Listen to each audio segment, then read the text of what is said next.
How to fix blurry Instagram Reels. So go open your Instagram application. In this homepage, go to your profile tab, click on the three lines on the top right corner, and then choose Settings.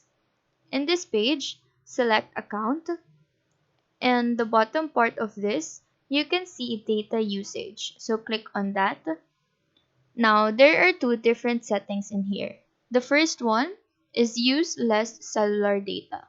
Now, if this is toggled on, this will reduce the quality of your reels and even affect your stories and posts, so make sure to turn that off.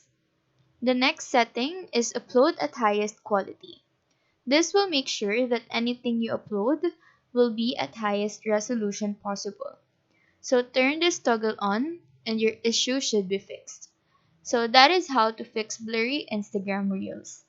Do let us know if this video helped you out, and if you have any questions, feel free to drop them down below. Thank you for watching and have a nice day.